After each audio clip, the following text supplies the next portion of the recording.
Hello, I'm Lizbeth. Today I'm going to do an app review of GachaClub 2. Let's jump right into how I made my character. Right off the bat, I really liked all of the new customization options.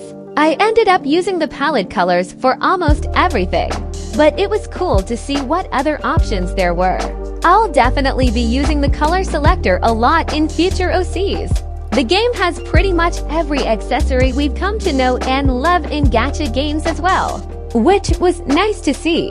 I'm an iOS user who has been struggling with the GachaClub bugs and the lack of options in Gacha Life 1. So it was a relief to see that Gacha Life had everything I wanted in that regard. I did find that the preset poses do need some adjustment to look good, but I really like the system for doing so. It'd be nice if we had the full pose library from previous gacha games, but it's easy enough to copy your favorites as custom poses, as far as I can tell. To make posing easier, since a lot of my OCs have skirts or long clothing, I created this pose mannequin to use. I'll also probably use it for making outfits in the future. The custom poses were fun to play around with too. Here's a clip of me trying my hand at making one. I really liked how easy to use the positioning tools were, and I'm looking forward to seeing what will come out in the next update. I like being able to export our custom poses, and those features work like a dream for me.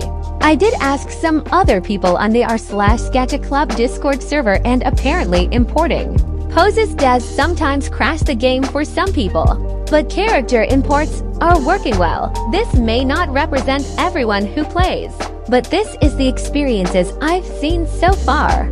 I will definitely be doing some quote-unquote adoptive poses and outfits in the future, now that exports and imports work properly. The actual gacha aspect of Gacha Life 2 is about what you'd expect. It's not really anything fancy, just a random pull of characters like you'd normally find in any other gacha game. I do wonder at the fact that the characters seem to be community created, similar to the ones featured in the Gacha Fashion and Gacha Tube section of the app. Those three things, and the life mode that is said to be coming soon, make me wonder what types of multiplayer and community features we'll get in the future. It's super exciting to think about. The studio features are also about the same as in previous gacha games, but drumroll please, with the addition of a lock feature. Do you hear me? A lock. We'll never again have to worry about accidentally bumping the screen and ruining an entire scene, because we can't get the character back into the exact same position they were in before.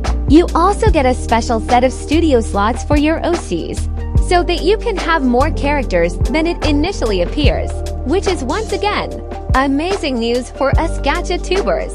There's also a few as of yet unreleased features that I'm super excited for, like a built-in movie maker, the ability to add props, and the ability to import backgrounds from your camera roll. The biggest difference to previous gacha games in the studio is the change in aspect ratio, at least on my device, from 16:9 to something closer to 4:3. It's not bad, but it's definitely different, and it'll take some getting used to for making my mini movies and such. All in all, I really would recommend Gacha Life to anyone curious about it. It definitely has some features that will need to be improved upon, but it's a really good app overall. Thanks for watching.